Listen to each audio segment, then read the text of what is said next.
É muito bom estarmos juntos, sempre conferindo as Escrituras, refletindo nas verdades, nos princípios da palavra de Deus, não é? Muito nos alegra saber que, apesar de nós, o Senhor continua operando em nós e através de nós. E isto é maravilhoso aos nossos olhos. Então, isso é muito prazeroso, não é? Você e eu podemos desfrutar do cuidado, do amor, da graça, da bondade, da misericórdia do nosso Pai a cada dia, a cada manhã. Lembrando que as misericórdias dele são renovadas a cada manhã. E isto se cumpriu na nossa vida neste dia. Hoje o Senhor já renovou as misericórdias dele, a graça dele, a bondade dele, na sua, na minha, na nossa vida, na nossa casa. Lembrando sempre que você e eu fomos chamados, e como fomos chamados, Deus, ele na sua bondade, no seu poder, na sua graça, enfim, de forma tão maravilhosa, diz a Bíblia, que ele, ao nos chamar, por termos sido predestinados, destinados por ele nos chama, e ao chamar-nos, ele nos justifica. Esta justificação pela graça, esta justificação pela bondade dele, pelo amor dele, isso é maravilhoso para você e para mim. E aos que justificou, diz a Bíblia, ele glorificou. Este tema, este tópico tem sido despertado no meu coração, relacionado a Romanos capítulo número 8, porque mostra-nos, já no início do capítulo, falando sobre libertação, a libertação que Deus nos oferece na pessoa do seu Filho Jesus, livrando-nos de toda a condenação, colocando em nós o seu Espírito Santo, nos guiando a toda a verdade, nos ensinando, nos orientando, dando a você e a mim a capacidade espiritual de obedecermos a Deus, de vivermos para a glória dele. E eu confesso a você que há algumas semanas, quando o Senhor chamou à glória a nossa irmã Joá, uma querida, preciosa amiga, mãe do Rodrigo, do Marcelo, enfim, da Luciane, gente que é nossa casa, nossa família, gente amada, esposa do João Mira. Mas quando Deus chamou a Joá, foi um impacto terrível para a Áurea, para mim, uma mulher que nos ajudou, uma irmã que nos acolheu, enfim, que nos orientou, que nos ajudou no início do nosso casamento, enfim, é gratidão no coração. E eu fui orar, né, porque são perdas que a gente sofre, estamos sofrendo, são mais de 407 mil mortes registradas na nossa nação. E esse texto para mim ficou mais vivo, porque a Bíblia diz que Jesus, ele, quando foi recebido nos céus depois da ressurreição, ele foi glorificado e recebeu uma glória maior do que aquela que ele já tinha. E o texto de Romanos diz que quando nós fomos chamados, nós fomos justificados, de uma vez justificados pela fé, temos paz com Deus, mas aqueles a quem ele justificou, diz o texto de Romanos 8:30, ele também glorificou. E eu pude entender então, e tenho entendido melhor, que esta glorificação, ela se inicia no chamado e na justificação, e se desenvolve em um processo na nossa vida, porque ainda que as trevas venham cobrir a face da terra, diz a Bíblia, sobre ti resplandece a glória do Senhor, mas esta glória, ela vai sendo aperfeiçoada, e chega um momento na nossa vida que aqueles a quem ele glorificou, ele os chama a glória. Eu confesso a você que isso trouxe consolo, conforto para o meu coração, e posterior a isto, nós viemos perdendo outros amigos, e em particular no sábado o Senhor chamou à glória aquele a quem ele havia glorificado, nosso querido Jaerte. E isso trouxe para mim, mais uma vez, obviamente, ainda e durante um bom período nós viveremos o luto, a tristeza da ausência de uma pessoa tão marcante, não é? Que marcou a nossa vida como um homem dedicado à sua família, à sua esposa, aos seus filhos, à comunhão, não é? Que coisa linda a comunhão, a disposição, o prazer que o Jaerte tinha de estar com os irmãos, né? A gente brinca a respeito da palavra alimento, né? Que ele sempre citava, tem alimento, tem que ter muito alimento. E aí eu comecei a pensar nisso e ver que Deus, ele na sua soberania, muitas vezes para nós é inexplicável e talvez sejamos chamados à glória sem entender isto, mas ele tem chamado à glória aqueles a quem ele glorificou. E quando ele faz isto, da sua e da minha parte, se eu posso usar a expressão nada nos resta, apesar de que a gente pode ampliar isto, não numa situação de fim, mas também glorificar a ele, render-lhe graças, porque, como eu disse para alguns irmãos, quem sofre, quem está sofrendo, somos nós os que ficamos, mas aqueles que foram chamados desfrutam agora da presença gloriosa do Deus Todo-Poderoso, do Deus que nos chama para descansar no paraíso e desfrutar da sua glória, da sua presença.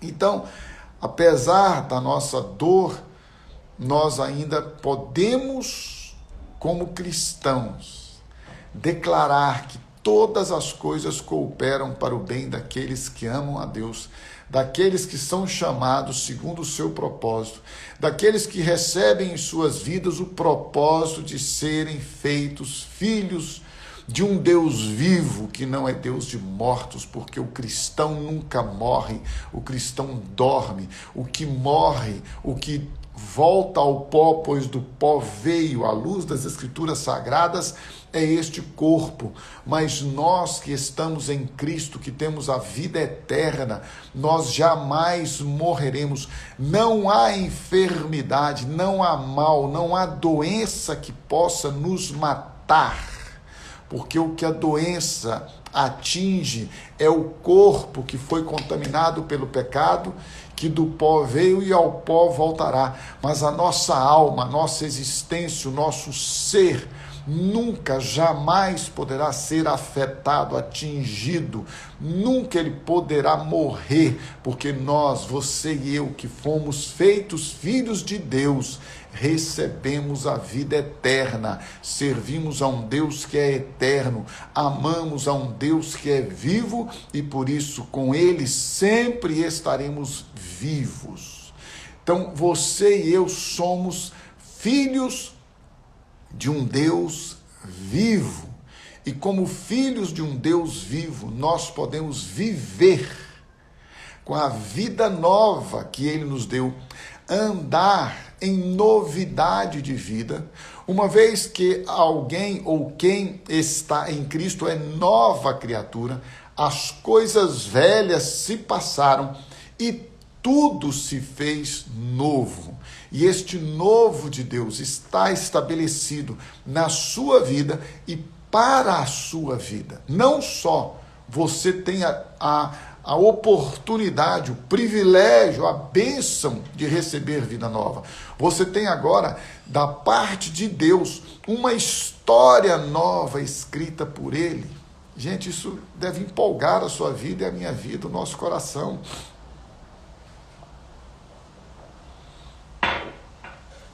Há uma nova história, há um novo tempo. Deus começou uma nova história na sua vida. Eu preciso ter foco nisso. Quando a gente falou sexta-feira aqui da mudança de mente, né? Da mudança de conceito, de valores, Isso traz para a sua e para a minha vida uma perspectiva diferente de viver. Viver na simplicidade, viver no contentamento, pessoal. Contentamento, como nós precisamos, pelo menos eu preciso, não sei você, aprender a me contentar e a ser grato com o que eu já tenho. Porque a gratidão, não tenha a menor dúvida, meu amado, minha amada irmã, a gratidão, ela traz a você e a mim, ela chama, ela atrai a bênção de Deus. Aqueles que têm um coração grato, aqueles que têm um coração agradecido, Deus os abençoa, Deus acrescenta mais. Aquele que ama o dinheiro, aquele que ama as riquezas, jamais dele, do dinheiro, dela, da riqueza, se fartará. Ele sempre será alguém vazio. Olha que interessante, gente. Quem ama as riquezas, quem ama o dinheiro, jamais se fartará. Ele sempre será vazio. Olha que loucura. Pode ter o dinheiro do mundo, pode encher os celeiros, pode ter toda a fortuna que o ser, que o humano possa alcançar, ele sempre será vazio, ele não se farta. Mas aquele que tem ao Senhor, aquele que tem gratidão pelo pouco que tem, porque é melhor ser um pobre com gratidão do que um rico vazio, do que um rico que nunca se satisfaz. Meu irmão, minha irmã, gratidão. Somos filhos de um Deus que nos conduz a sempre agradecermos a Ele, porque reconhecemos que na nossa vida a sua boa, agradável e perfeita vontade sempre se faz presente na nossa história, história que Ele escreveu e que agora, como filhos de Deus, estamos experimentando. E por isso podemos, como diz a palavra do Senhor, ser agradecidos, tendo que comer, beber e vestir. Nós não podemos e não devemos ter medo da morte. Gente, já falei aqui algumas outras vezes, em hipótese alguma, você precisa ou deve relaxar no sentido de não ter os cuidados devidos, tem que lavar as mãos, tem que usar o álcool, tem que usar máscara, tem que evitar aglomeração, sim, sempre, na medida do possível, faça isso. Mas, por favor, não entre em pânico, não tenha medo, não se angustie, não ande ansioso, não fique ansioso. Eu estou falando isso para você porque eu vigio na minha vida esses sentimentos, eu vigio essas emoções na minha vida. Então, isso não é algo que é pecado. A Bíblia fala assim, olha, não andeis ansiosos. A Bíblia não falou para eu não ter ansiedade. Eu posso ter ansiedade, eu posso viver um momento de ansiedade. A Bíblia diz para eu não andar, para eu não viver, para eu não estar o tempo todo ansioso, angustiado. E quando esses sentimentos vêm ao meu coração, eu preciso lançá-los em Cristo. E uma vez que eu os lanço em Cristo, o Espírito Santo, daquele que me fez filho, aquele que me fez filho, eu sou filho de Deus, gente. Filho de um Deus vivo. Então eu não posso, eu não devo, eu não preciso temer a morte, porque eu nunca vou morrer. Eu sou imortal, não neste corpo físico. Este aqui, do pó veio ao pó volta, gente. Mas a imortalidade está na minha existência. É por isso que não tem jeito de ficar, à luz das Escrituras Sagradas. Não tenho nada a ver com religião ou com quem quer crer diferente. Biblicamente falando, registra isso. Pelo amor de Deus, não me coloque em polêmica religiosa. Porque ele disse contra a religião. Eu não estou dizendo nada contra nenhuma religião. Gente, eu não sei, deve ter, claro que deve ter, inclusive, gente mais compreensiva do que eu. Mas eu sou uma pessoa, e vou te falar de coração, e Deus está vendo a minha motivação e intenção. Eu sou tão respeitoso com o outro, no sentido da fé, que eu respeito de verdade, de coração, qualquer um que quer crer em qualquer coisa. Não tenho dificuldade em respeitar o outro. Nunca. Deus tem me dado esta capacidade de amar e respeitar e aceitar as pessoas como elas são, como elas querem viver. Cada dia mais eu quero me afastar de qualquer envolvimento, inclusive em dar minha opinião. Então, olha, pergunte a Áurea, se você conseguir falar com ela, pergunte ela, eu estou me afastando, não quero envolver. Gente, cada um tem a sua vida, cada um cuida da sua vida, cada um vai prestar contas a Deus. Eu quero buscar, viver, experimentar o que a palavra de Deus diz.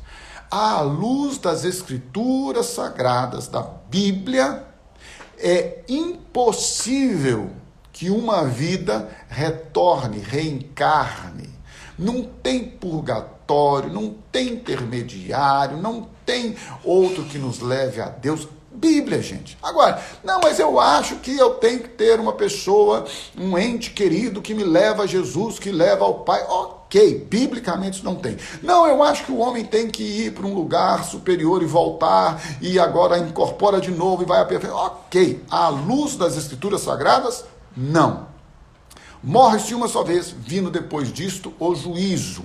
E a sua alma, nossa existência, ela é imortal, ela é eterna. A alma é eterna, como Deus é eterno e nos criou a sua imagem e semelhança na essência da sua existência, a sua e a minha existência são eternas, ela é eterna.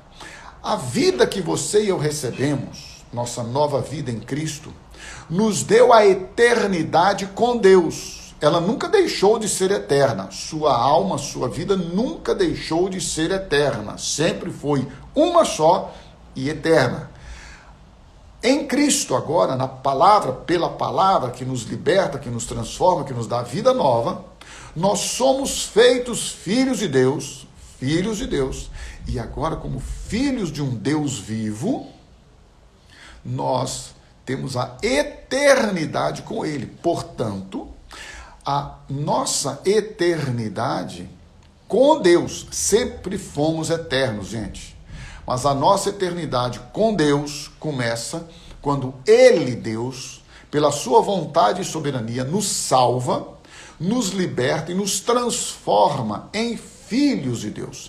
E como filhos de Deus agora, nós vamos viver à luz das Escrituras Sagradas, segundo os princípios de Deus, não mais segundo a nossa vontade, o nosso querer, o nosso pensar, o nosso agir, não mais agora para vivermos para nós mesmos, mas para vivermos para Ele, para a glória dEle, em todas as áreas e circunstâncias, em todos os sentidos da nossa existência, da nossa vida.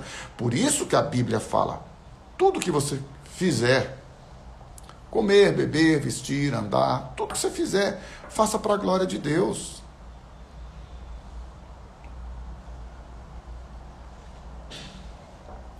É pecado? Não é pecado? Isso é meninice, gente. Você vai me perdoar, isso é meninice, infantilidade.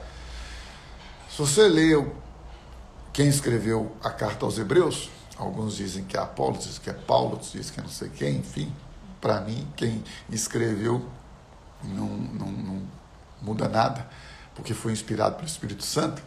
Mas chega um momento que ele fala assim, olha, eu tenho coisas que eu gostaria de falar com vocês, mas vocês ainda não estão prontos para ouvir, vocês são meninos, vocês precisam de leite ao invés de coisa sólida. Deixa eu dar uma notícia para você. Ficar discutindo o que é pecado, o que não é pecado, isso é coisa de religião, gente. Estabelecer que tipo de pecado, qual pecado é capital, qual pecado é capital. Meu irmão, se você está em Cristo, você é uma nova criatura, você vive para a glória de Deus, precioso. Você vive para viver, para Deus ser exaltado e glorificado. Pecado é tudo aquilo que não glorifica a Deus, que não nos santifica, que não nos edifica. E mentira é pecado? É pecado. Adultério é pecado. Prostituição é pecado, fornicação é pecado. Claro que está na Bíblia. Ódio é pecado. Tudo bem. Mas você não tem que ficar agora nomeando, procurando, escrafunchando o pecado, meu irmão. Olha, gente. Ao invés de ficar preocupados com o que é ou o que não é pecado, vamos empenhar nossa energia, dedicar nossa mente, nosso coração, nosso espírito. Olha só, olha a diferença, pessoal. Buscar-me-eis e me achareis quando me buscardes de todo o vosso coração. Me busca com todo o seu entendimento, com toda a sua força, com toda a sua alma, com toda a sua capacidade. Olha, pessoal, se você busca a Deus, o pecado, ele não tem, entre aspas, valor, preferência, lugar na sua vida. Gente que fica preocupado com não toques, não proves, não manuseis, só está mostrando que não está na intimidade com o Pai. Quando você está na intimidade com o Pai, você não fica preocupado com o pecado. Você fica preocupado em viver em santidade e justiça perante Ele todos os dias da sua vida, que é o inverso, que é o contrário, que é o oposto de pecado. Ao invés de você ficar preocupado em não pecar, preocupe-se em buscar a santidade e a justiça diante dele todos os dias. Olha que coisa simples. Tem gente que fica monitorando sua vida para não pecar. Monitore sua vida, dedique tempo, invista tempo no relacionamento com Deus, na leitura da palavra, habite a palavra de Cristo ricamente em vós.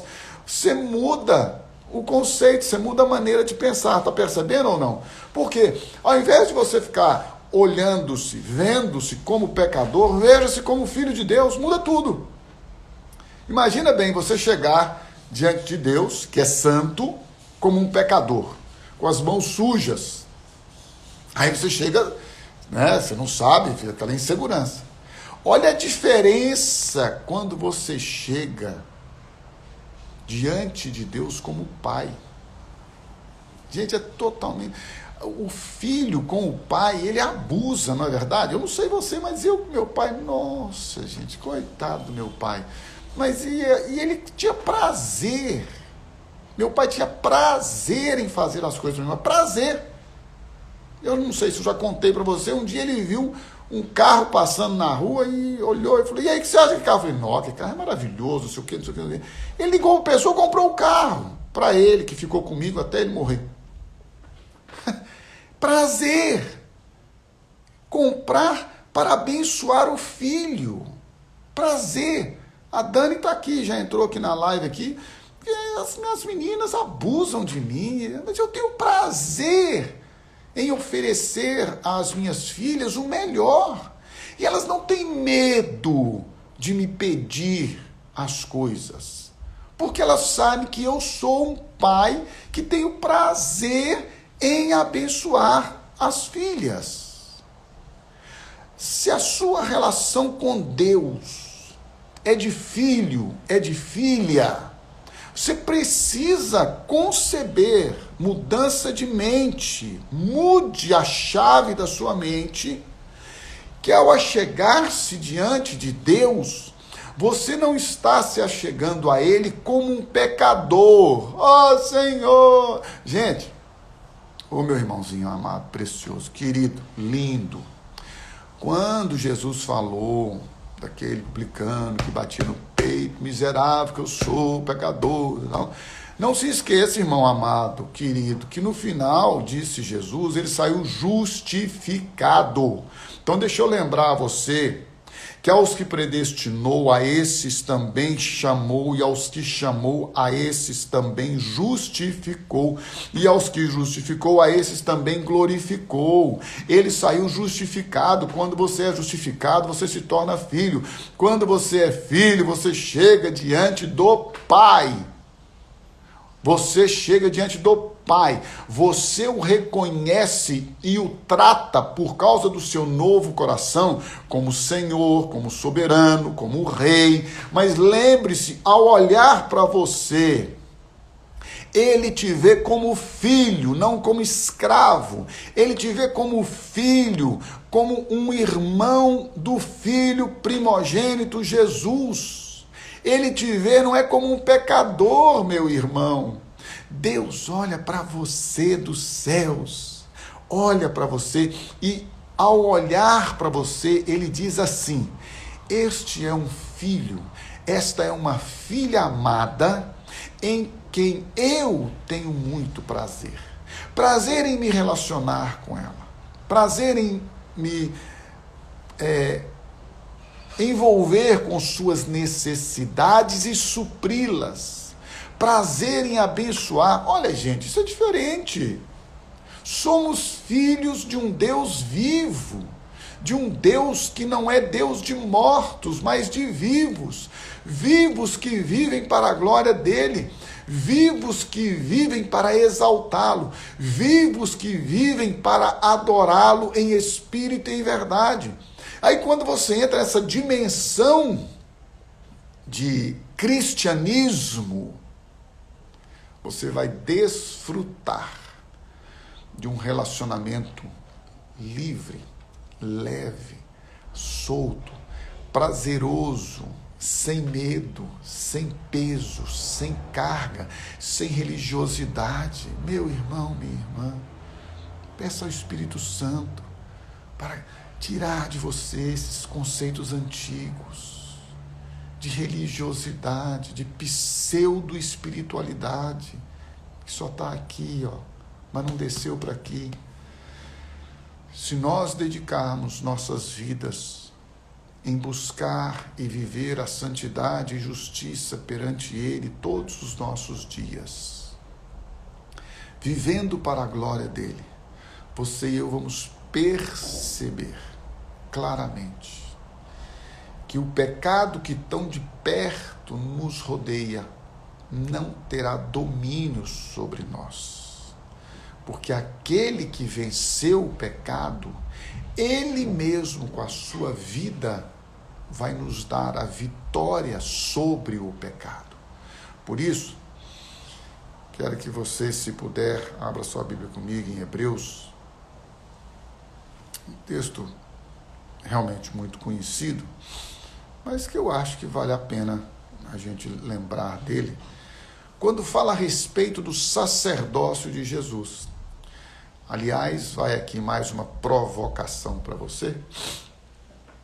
Lembre-se que nós servimos a Jesus porque nós entendemos que você e eu decidimos ser servos dele. É uma motivação de um coração grato. Mas quando Jesus olha para nós, ele nos vê como irmãos. Não esqueça disto.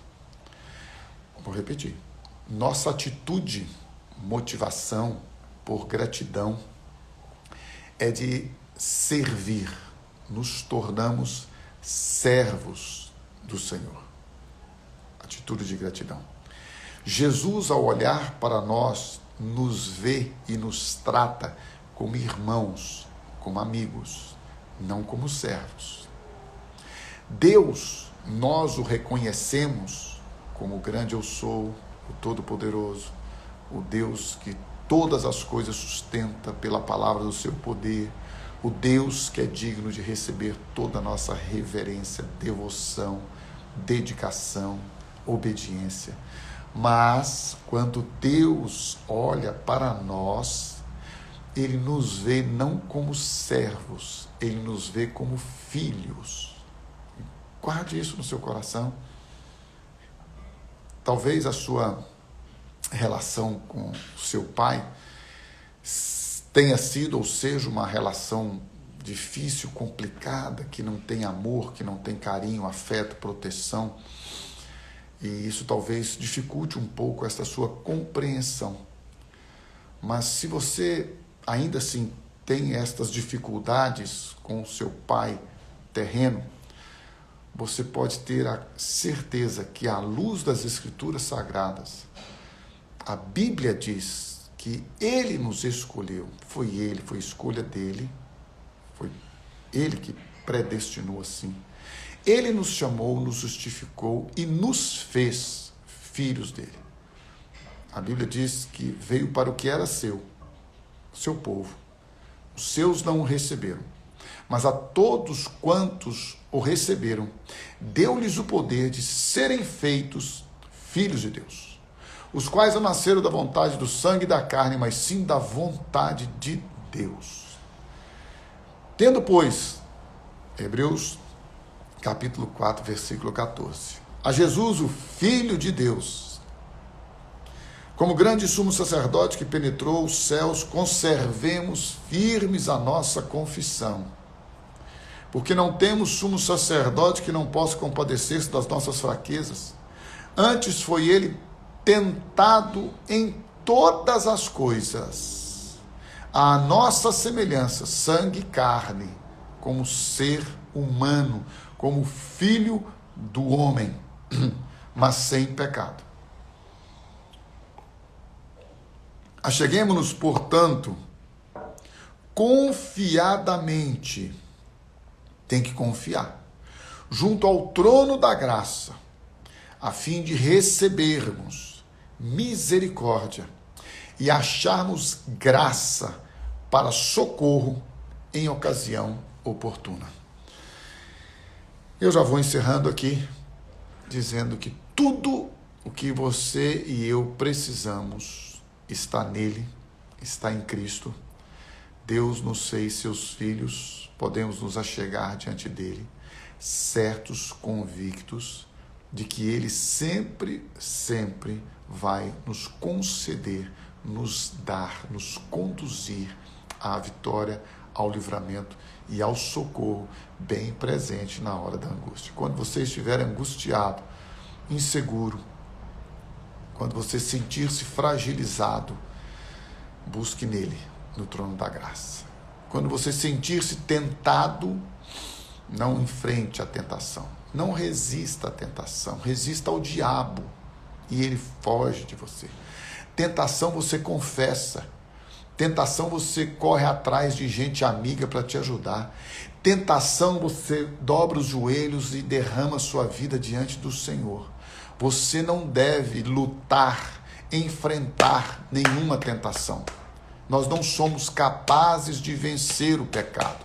Nós somos capazes de sermos feitos vencedores sobre o pecado pela vida de Cristo que está em nós, pelo Espírito Santo que habita em nós, pelo socorro presente que Deus estabeleceu na sua e na minha vida, trazendo para dentro de nós sua própria vida, sua própria existência, seu próprio ser. Você e eu não temos a capacidade humana, pessoal, de vencer o pecado. Por causa disto, por causa desta nossa incompetência, incapacidade, Deus enviou o seu Filho Jesus para vencer o pecado e aniquilar o pecado pelo sacrifício de si mesmo. Portanto, a nossa vitória sobre o pecado, a nossa vitória contra o pecado, não está na nossa capacidade ou na nossa força, está na vitória que Cristo obteve por nós na cruz do Calvário, quando ele aniquilou o pecado pelo sacrifício de si mesmo. E por causa disto, quando nós temos desejos, quando nós somos tentados pelo pecado, por coisas que transgridem a palavra de Deus, nós clamamos e buscamos nele, nos achegamos diante dele, diante do trono da sua graça, para sermos ajudados, para recebermos misericórdia e sermos alcançados pela sua graça para socorro oportuno diante das tentações, pois onde abundou o pecado, superabundou a graça de Deus. A graça de Deus há de sustentar você, sua casa, sua história, sua vida, e em todo tempo ele vai te livrar do pecado e vai te dar a vitória sobre o pecado. Portanto, busque ao Senhor, clame a ele, vigie, ore, se precisa de ajuda, busque. É melhor confessar a tentação do que o pecado. E lembre-se, desejo, todos nós temos. Concebê-lo, deixar que este desejo pecaminoso tome conta do nosso coração, compete a nós. Você e eu. Nós não vencemos, vou repetir para você, o pecado. Quem venceu foi Jesus. A nossa vitória sobre o pecado está em Cristo. Portanto, em todo tempo, guarde o seu coração, guarde a sua mente e, se precisar, busque ajuda. E lembre-se, aquele que começou a boa obra há de aperfeiçoá-la de maneira plena e poderosa até o dia de Cristo Jesus.